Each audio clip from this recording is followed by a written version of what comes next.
ભાવનગરમાં કોળી સમાજના આગેવાન દ્વારા ભાજપના નેતાને અપાઈ હતી ચીમકી। ભાજપના નાણામંત્રી દ્વારા કોળી સમાજ વિશે અભદ્ર ટિપ્પણી કરવામાં આવતા અપાઈ હતી ચીમકી। કનુભાઈ દેસાઈ ભાન ભૂલ્યા હોય તે રીતે કોળી સમાજે વિશે કર્યો હતો વાણીવિલાસ। ગુજરાતમાં સૌથી વધારે વસ્તી ધરાવતા સમાજ વિશે વાણીવિલાસ કરવામાં આવતા જ કોળી સમાજમાં ભારે રોષ જોવા મળ્યો હતો। ક્ષત્રિય સમાજ બાદ હવે કોળી સમાજમાં પણ ભાજપના નેતા સામે નારાજગી આવી સામે જો ભાજપના નેતા દ્વારા કોળી સમાજની માફી નહીં માંગવામાં આવે તો આંદોલન માટે અપાઈ હતી ચીમકી। ભાજપ સંગઠન દ્વારા કનુ દેસાઈ સામે તાત્કાલિક કાર્યવાહી કરી કનુ દેસાઈને સસ્પેન્ડ કરવાની માંગ કરી છે। કનુ દેસાઈ જો કોળી સમાજની માફી નહીં માંગે તો સમાજ દ્વારા ભાજપ વિરુદ્ધ મતદાન કરવા કરશે આહવાન। હાલ ભાજપના નેતાઓ ચૂંટણી પ્રચારમાં ભાન ભૂલ્યા હોય એ રીતે સમાજ વિશે અભદ્ર ટિપ્પણી કરી રહ્યા છે। જે કેસરી ગુજરાતી સાથે હિરેન ભાયાણી, ભાવનગર। નમસ્કાર મિત્રો, હું છું રાજુ સોલંકી, આમ આદમી પાર્ટી નેશનલ જોઈન્ટ સેક્રેટરી।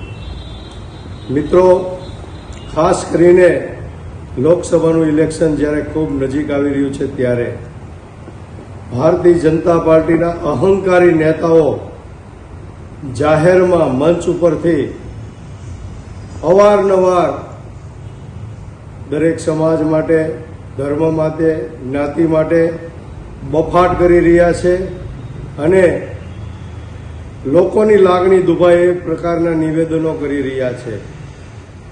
ત્યારે મિત્રો, હમણાં જ મને જાણવામાં આવ્યું કે કનુ દેસાઈ જે ભારતીય જનતા પાર્ટીના મંત્રી છે, નાણામંત્રી છે, તેઓએ જાહેરમાં મંચ પરથી પોતાના ભાષણમાં કોળી સમાજ વિશે ટિપ્પણી કરી છે। કોળી સમાજ વિશે ટિપ્પણી કરતા કોળી સમાજની ખૂબ લાગણી દુભાઈ છે। સમગ્ર ગુજરાતના કોળી સમાજને આ નિવેદનથી ઘેરા પ્રત્યાઘાતો પડ્યા છે।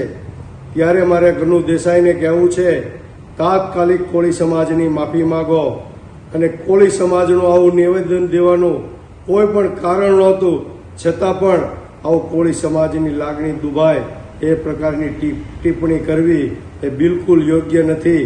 એટલા માટે મારે કનુ દેસાઈને કહેવું છે કે તાત્કાલિક કોળી સમાજની માફી માગે, નહીંતર સમગ્ર ગુજરાતનો કોળી સમાજ મેદાનમાં આવી અને આંદોલન કરશે।